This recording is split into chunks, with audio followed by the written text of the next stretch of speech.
Bus number 375. இந்த மாதிரி ஸ்பெசிஃபிக்காக ஏதாவது ஒரு நம்பர் சொல்லும்போது அதில் ஒரு ஈர்ப்பு இருக்கும். நிறைய பேர் இதை பற்றி பேசுங்கன்னு சொல்லி கமெண்ட் பண்ணியிருந்தீங்க. சிலர் இன்ஸ்டாகிராமில் மெசேஜஸும் பண்ணியிருந்தீங்க. அப்படி என்ன தான் இருக்குது அப்படின்னு சொல்லி அதை பற்றி தேடும்போது அது ரொம்ப ஒரு என்டர்டெயின்மெண்ட்டாக எனக்கு ஃபீல் ஆனிச்சு. ஆனாலும் இது ஒரு அர்பன் லெஜண்ட் ஸ்டோரி அப்படிங்கிறத நான் முன்னாடியே சொல்லிக்கிறேன். இது பீஜிங் சைனாவில் நடந்த ஒரு சூப்பர் நேச்சுரல் இன்சிடென்ட். சிலர் இதை உண்மை அப்படின்னு நம்பிட்டு இருக்காங்க, சிலர் இது ஒரு கட்டுக்கதை அப்படின்னு சொல்லிட்டு இருக்காங்க. இந்த சம்பவம் நடந்து 25 வருஷம் ஆனாலும் இப்போ வரை இது ஒரு தீர்க்கப்படாத ஒரு முடிவாக தான் இருக்குது. அப்படிப்பட்ட ஒரு ரகசியத்தை நோக்கி தான் இந்த வீடியோ பயணிக்க போகுது. Fasten your seat belt, we are ready to take off. Welcome back to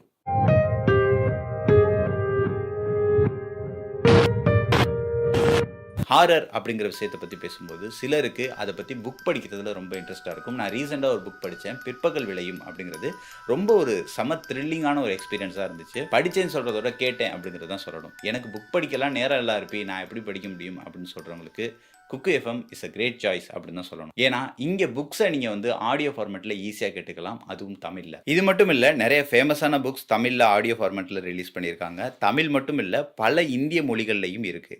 எல்லாத்துக்கும் மேலே ஆங்கிலத்திலையும் இதில் இருக்குது. குக்கு எஃப்எம் இந்தியாவில் இருக்கக்கூடிய leading audio book application. So நான் முன்னாடியே சொன்ன மாதிரி பாட்டு கேட்குற மாதிரி புக் ஆடியோ ஃபார்மேட்டாக ஈஸியாக கேட்டுக்கலாம். ஒரே ஒரு புக் நீங்கள் தனியாக வாங்குறீங்க அப்படின்னா கண்டிப்பாக 300 ரூபாய்க்கு கீழே நீங்கள் வாங்க முடியாது. ஆனால் குக்கு எஃப்எம்மோட 1 இயர் சப்ஸ்கிரிப்ஷன் பார்த்தீங்கன்னா வெறும் 399 மட்டும்தான். அதுவும் நம்ம சேனல் வழியாக போனீங்கன்னா, அதாவது எம்ஆர்பி 200 அப்படிங்கிற கூப்பன் கோடு யூஸ் பண்ணால் வெறும் 199 மட்டும்தான். ஆனால் ஃபர்ஸ்ட் 250 மெம்பர்ஸ்க்கு மட்டும்தான் அலோட். அதுவும் ஒரு வருஷத்துக்கு ஏகப்பட்ட புக். சொல்ல போனால் ஒரு நாளைக்கு 1 ரூபாய்க்கு கம்மியாக சான்ஸே இல்லை. ஸோ கீழே டெஸ்கிரிப்ஷனில் லிங்க் இருக்குது, மறக்காமல் கிளிக் பண்ணி டவுன்லோட் பண்ணிங்க. மறக்காமல் கூப்பன் கோட் யூஸ் பண்ணுங்க. நவம்பர் 16, 1995 அதுவும் மிட் நைட்டில் அதோட ரூட்டில் போயிட்டு இருக்கு பஸ் நம்பர் 375. இதுதான் அந்த ரூட்டோட கடைசி பஸ். இது எங்கே வந்துட்டு இருக்குன்னா ஓல்ட் சம்மர் பேலஸ். போயிட்டு இருக்க இடம் பார்த்தீங்கன்னா ஷங்ஷன். ஓல்ட் சம்மர் பேலஸ் அப்படிங்கிறது சைனாவோட சின் டைனஸ்டியை சேர்ந்த ராஜாக்கள் வாழ்ந்த இடம். அப்ராக்சிமேட்லி இதோட காலகட்டம் பார்த்தீங்கன்னா 1644 இருந்து 1911. செகண்ட் வேர்ல்ட் வாரில் தான் இந்த பேலஸ் அளிக்கப்பட்டது. சரி, பஸ் நம்பர் 375க்கும் இதுக்கும் என்ன சம்பந்தம் அப்படிங்கிற கொஸ்டின் உங்களுக்குள்ள வந்திருக்கும்.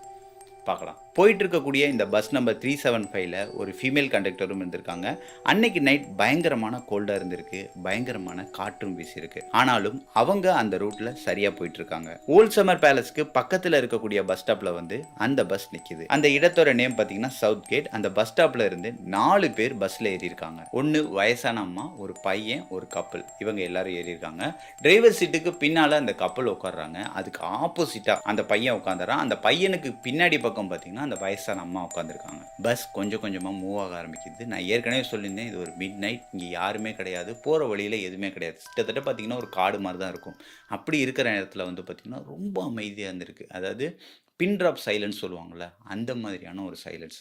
அதில் பஸ்ஸோட இன்ஜின் சத்தம் மட்டும் தான் கேட்குது. இந்த பஸ் போன ரூட்ல எந்த ஒரு வீடும் கிடையாது, கடையும் கிடையாது. பார்க்கறதுக்கு அவ்வளோ ஒரு அமைதி. அந்த மாதிரி கொஞ்சம் தூரம் வண்டி போனதுக்கு அப்புறம் அந்த ரோட்டோட சைட்ல இருந்து 2 நிழல்கள் கையை காமிச்சு லிஃப்ட் கேட்குற மாதிரி இருந்திருக்கு.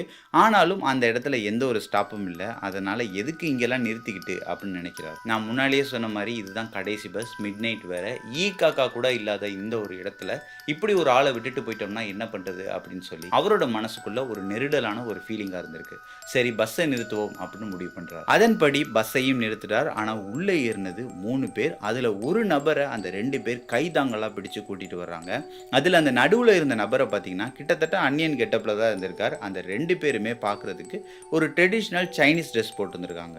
இவங்க 3 பேரும் அந்த பஸ்ஸோட கடைசி சீட்ல போய் உட்கார்றாங்க. இது ஒரு பக்கம் இருக்க, இன்னொரு பக்கம் என்ன சொல்றாங்கன்னா, அந்த பஸ் டிரைவர் வண்டியை நிறுத்தாம அந்த 3 பேரையும் ஏத்தாம போயிருக்கார். ஆனா அந்த லேடி கண்டக்டர் தான், பாவம் சார் வண்டியில் ஏற்றிக்குங்கன்னு சொல்லி ரிக்வஸ்ட் பண்ணதாகவும் சொல்கிறாங்க. என்ன இருந்தாலும் அந்த 3 பேரும் வண்டியில் ஏறிட்டாங்க அப்படிங்கிறது தான் இதோட மையம். என்னதான் இந்த 3 பேர் கடைசி சீட்டில் உட்காந்துருந்தாலும் டிரைவர் முதற்கொண்டு எல்லாருக்குமே அங்கே ஒரு அச்சம் இருந்தது. பேசஞ்சர்ஸ் எல்லாம் பார்த்தீங்கன்னா ரொம்ப அமைதியாக பயந்துக்கிட்டு இருந்திருக்காங்க. ஆனால் அந்த ஃபீமேல் கண்டக்டர் என்ன சொல்கிறாங்கன்னா, ஏதாவது ஒரு ட்ராமா போடுறவங்களா இருக்கலாம், இங்கே ஏதாவது பக்கத்தில் வந்து ட்ராமா போட்டுட்டு வர்ற வழியில் வந்து குடிச்சிட்டு வந்திருக்கலாம். அதனால கூட அவங்க ட்ரெஸ்ஸை மாற்றுறதுக்கு மறந்து இப்படி வந்திருக்கலாம். ஸோ பயப்பட தேவையில்லை, எல்லாரும் அமைதியாக இருங்க அப்படின்னு சொல்கிறாங்க. எல்லாருமே அமைதியாயிட்டாங்க. ஆனால் அந்த வயசான அம்மாவை தவிர அவங்க திரும்பி திரும்பி அந்த நபரை பார்த்துட்டே இருந்திருக்காங்க. யாருமே எதுவும் பேசிக்கல, ரொம்ப அமைதியாக இருந்திருக்கு. இப்பயும் அதே குளிர்ச்சி அதே காற்றும் அங்கே வீசிட்டு இருந்திருக்கு. 3 பஸ் ஸ்டாப் கழித்து அந்த யங் கப்புள் அங்கேருந்து இறங்கிட்டாங்க. அதுக்கப்புறம் டிரைவரும் கண்டக்டரும் சிட்சாட் பண்ணிகிட்டே வந்திருக்காங்க, அதாவது அரட்டை பேச்சுகள். இந்த சமயத்தில் அந்த வயசான அம்மா எந்திரிச்சு தனக்கு முன்னால் இருந்த அந்த பையனை ஒரு குத்து ஒன்று விட்டுருக்காங்க. ஏன்னு கேட்டதுக்கு என்னோட பர்ஸை திருடிட்டான் அப்படின்னு சொல்லியிருக்காங்க. நெக்ஸ்ட் ஸ்டாப்பில் வண்டியை நிறுத்துங்க, இவனை போலீஸ் ஸ்டேஷனுக்கு கூட்டிகிட்டு போகணும் அப்படின்னு சொல்லியிருக்காங்க. ஆனால் அந்த இடத்துல எந்த ஒரு போலீஸ் ஸ்டேஷனும் கிடையாது. ஸோ டிரைவர் என்ன சொல்கிறாருன்னா, 3 ஸ்டாப் தள்ளி நான் உன்னை இறக்குறேன், உனக்கு கொஞ்சம் ஈஸியாக இருக்கும் அப்படிங்கிற மாதிரி சொல்லியிருக்காரு. ஆனால் அந்த அம்மா நான் சொன்ன இடத்துல வண்டியை நிறுத்து அப்படின்னு சொல்லி கத்த ஆரம்பிச்சிருக்காங்க.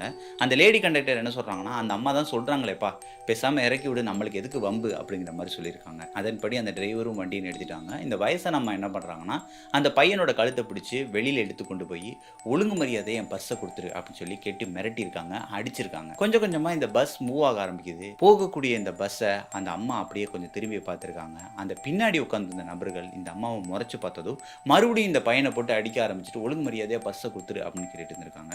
கொஞ்சம் தூரம் கழித்து இந்த பஸ் போனதுக்கப்புறம் அப்பாடா அப்படின்னு சொல்லிட்டு ரொம்ப பெருமூச்சு விட்டு அமைதியாக இருந்திருக்காங்க. உடனே அந்த பையன், நான் தான் உன் பஸ்ஸை எடுக்கலை அப்படின்னு சொல்லிட்டு இருக்கேன், மறுபடியும் இப்படி போட்டு என்னை டார்ச்சர் பண்ணுற, பேசாமல் போலீஸ் ஸ்டேஷனுக்கே போகலாம் வா அப்படின்னு கேட்டதுக்கு, நீ பர்ஸை எடுக்கலை அப்படிங்கிறது எனக்கு நல்லாவே தெரியும், நான் உன்னுடைய லைஃப்பை காப்பாற்றிருக்கேன் அப்படின்னு சொல்லியிருக்காங்க.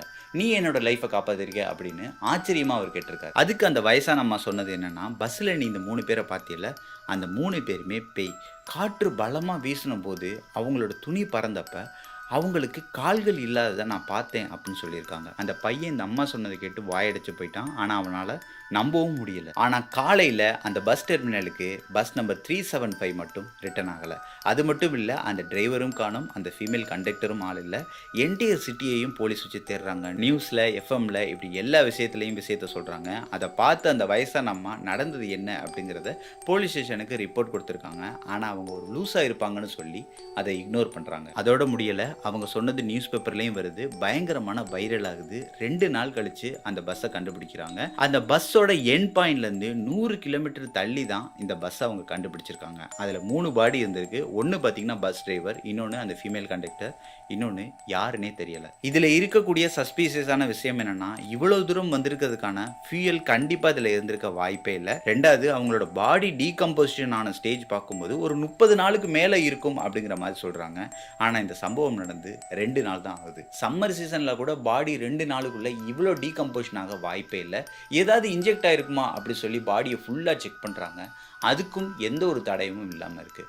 போலீஸ் என்ன பண்ணுறாங்கன்னா, சரி இந்த இடத்துல வந்திருக்கணும்னா இந்தந்த வழியெல்லாம் வந்திருக்கணும் அப்படின்னு சொல்லிட்டு அங்கே இருக்கக்கூடிய கேமரா எல்லாத்தையும் செக் பண்ணுறாங்க. ஆனால் இந்த பஸ்ஸோட இன்ஃபர்மேஷன் எந்த ஒரு ரெக்கார்ட்லையும் இல்லை. அதுக்கப்புறம் இப்போ வரை என்ன நடந்துச்சு அப்படிங்கிறது யாருக்குமே தெரியலை. அந்த வயசான அம்மாவும் அந்த பையனும் இறங்கினதுக்கப்புறம் என்ன நடந்திருக்கும் அன்சால்வ். இதை கேட்குறதுக்கு நல்ல ஒரு என்டர்டைன்மெண்ட் ஸ்டோரியாக இருக்குது. அப்படி மட்டும் அந்த விஷயத்தை எடுத்துப்போம். ஏன்னா அர்பன் லெஜெண்ட் ஸ்டோரி அப்படிங்கிறதுனால எந்த ஒரு விஷயமும் நிரூபிக்கப்படலை. இருந்தாலும் நான் உங்ககிட்ட கேட்க போகிற கொஸ்டின் என்னென்னா, பஸ்ஸில் என்னைக்காவது தனியாக ட்ராவல் பண்ணியிருக்கீங்களா? தனியானா நீங்கள் மட்டும் கிடையாது, பஸ் டிரைவரும் கண்டக்டரும் சேர்த்து தான். இந்த மாதிரி நான் தனியாக ட்ராவல் பண்ணியிருக்கேன். அப்படி பண்ணும்போது பார்த்தீங்கன்னா கொஞ்சம் ஒரு நைட் டைமில் பார்த்தீங்கன்னா ஒரு ஃபியர் இருக்கும்ல, அந்த மாதிரிலாம் இருந்திருக்கு. உங்களுக்கு அப்படி இருந்திருக்கா அப்படிங்கிறத கீழே காமெண்ட்ஸில் மென்ஷன் பண்ணுங்கள். வீடியோ பிடிச்சிருந்தா லைக் பண்ணுங்கள், மறக்காம சப்ஸ்கிரைப் பண்ணிட்டு கூட சேர்த்து பெல் ஐக்கன் ப்ரெஸ் பண்ணிட்டு நோட்டிஃபிகேஷனை ஆளில் போட்டுருங்க. See you another video. Thanks a lot.